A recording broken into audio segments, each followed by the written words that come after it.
Hello there, my name is JD from Studio 2105. Welcome back to MixStream Online, and you're watching Weekly Update Wednesdays, the show where I answer your audio and music related questions.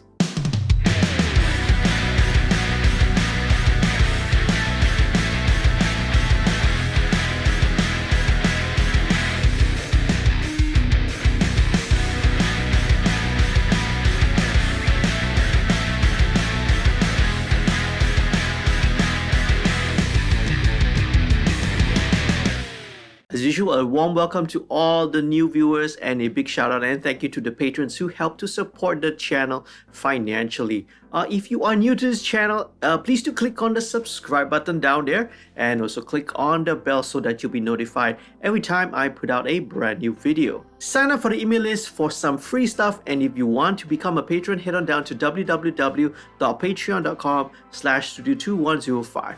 Lots of special perks and benefits, for example, one-on-one tutorial and mentoring sessions with me, exclusive behind the scenes content, and also discount codes that you can use towards any of the services right here at Studio 2105. Without further ado, let's head on down to this week's featured question. I'm using 3 AKG C414s to record a choir with a music backing track playing from a pair of speakers.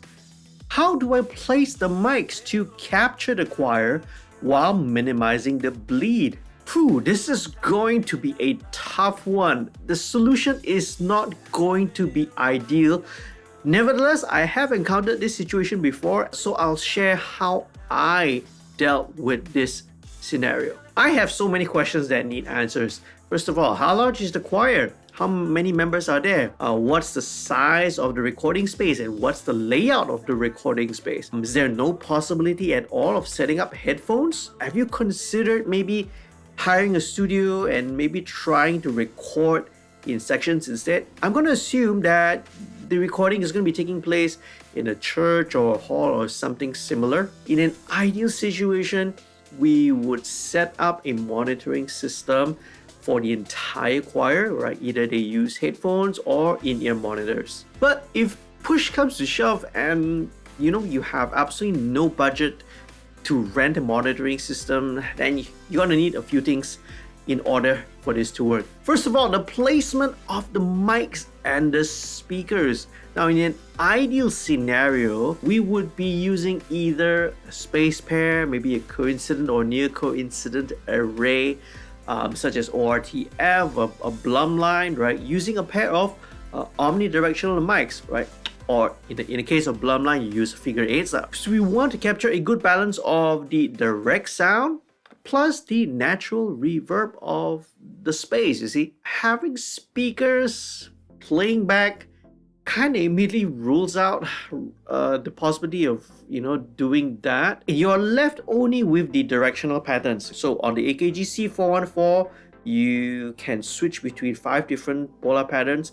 2 of them, as I mentioned earlier, right? You have the Omni, you have the figure 8.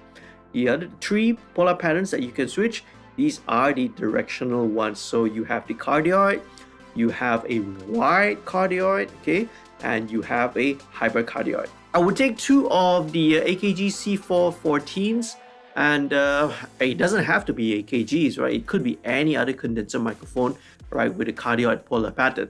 So I would set this up as a space pair, fairly wide, and obviously these are cardioid. Where am I going to put the speakers, right, for the playback? First of all, these speakers will need to go up on stands so that they're roughly the same height as the microphone. You position these to the null point 180 degrees to the rear of the mic, okay? Remember cardioid, okay? The rejection, maximum rejection is 180 degrees to the rear. I would then use this third mic as a mid-fill. Whether you use it later in the mix is a totally different question.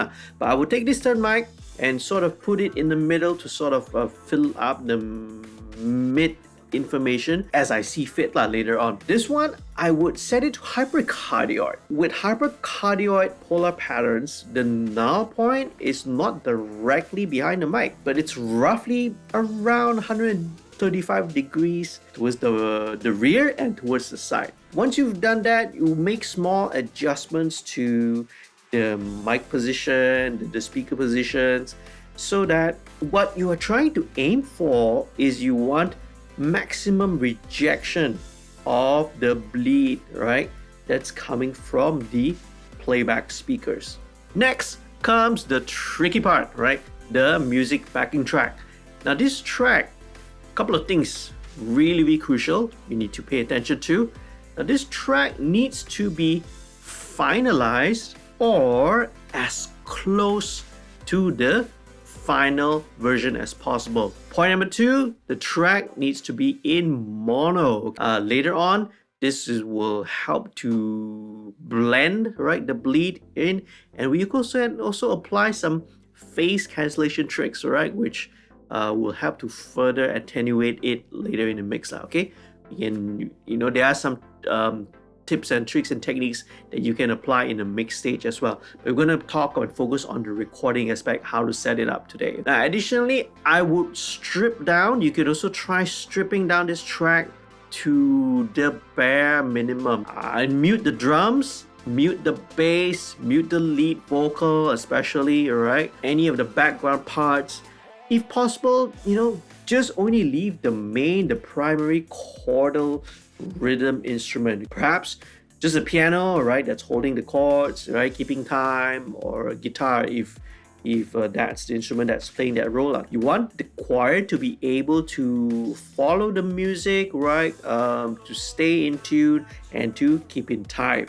Next, I would high pass, roll off all the lows. Okay, this is going to clean up the recording as well.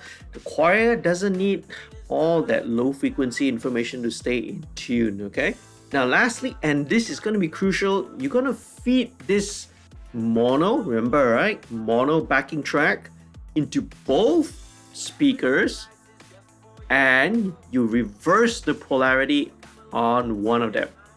This is the trick here. Okay, now also volume.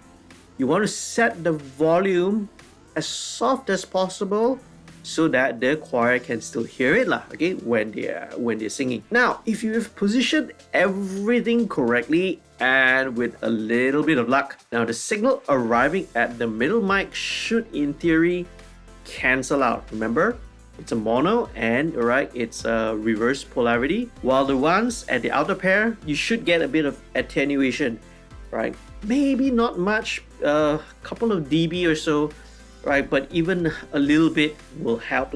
Another thing that you could try is the MS, the mid-side array. Okay, this uses a combination of a cardioid, which is the M, the mid, and a figure 8, right, position 90 degrees perpendicular to that mic. This will be the sides. Now, one advantage of this is that there is quite a strong rejection, okay, at the 90 degree. The null of the figure 8, which is 90 degrees to the side, has got pretty strong rejection. Okay, that's why it's very useful in other applications such as recording, maybe a solo singer with a guitarist. You can use this characteristic of a figure 8 to your advantage by positioning the playback speaker there at this null. Okay, now in this case, you may only actually need one speaker, okay, because again, you just only need one placed at the null point of the figure 8. Now, the disadvantage of this is that it might not work with a large, or a widely spaced choir. With an MS array, the pickup pattern is going to be a little bit center heavy, right? It's going to be slightly narrow compared to either a space pair or a coincident pair. You could pull the MS mics further back to widen the capture, but it's gonna be further away. You're gonna need more gain on the input. You will tend to also pick up a little bit more of the surrounding, the room ambience. The speaker volume, again, because now everything's moved further back, you're gonna need to turn it up. It's gonna excite the room reverb, and it's gonna definitely going to introduce more problems instead. So I wouldn't go with an MS in this situation, but try it and see, it might work for you. Now, all in all, this is going to require a lot of experimentation, trial and error. So, right, perform some test recordings.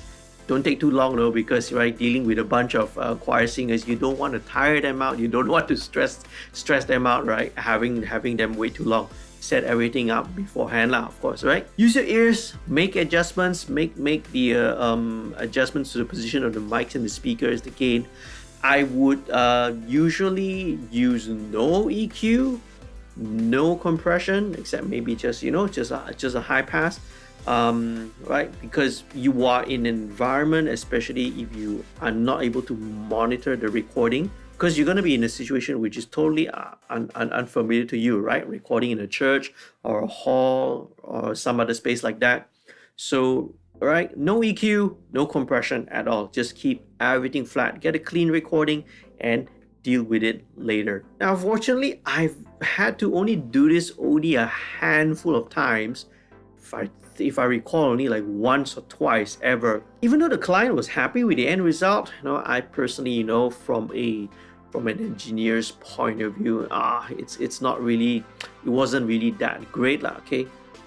And I would wonder also, okay, again, on hindsight, whether was it really worth the pain, the stress and the effort, and the compromise. Most importantly, it's a compromise on the sound quality, just because you needed to save on the budget. But okay, that's always a question that only you, right, the viewer, can answer for yourself. So good luck on that. Okay, hopefully, right, it with the tips of what I've shared with you, what I've done in this kind of situation would help. Okay, your mileage might vary. I wish you all the best. Alright, so that's it for this video. Thank you so much for watching. If you've any ideas, if you have any tips, any tricks, any techniques that you've personally, right, for you, if you're watching, that you've encountered, please do share it with me, and also share it with the rest of the viewers on this channel. I would love to hear your ideas and your comments. Okay, thank you so much. If you found it useful and informative, please do leave a like, do share, and don't forget to subscribe and click on the notification bell. Become a patron. You can also buy me a coffee. Hope to see you again in another video next time. All right, happy recording and mixing. Peace, love, and music.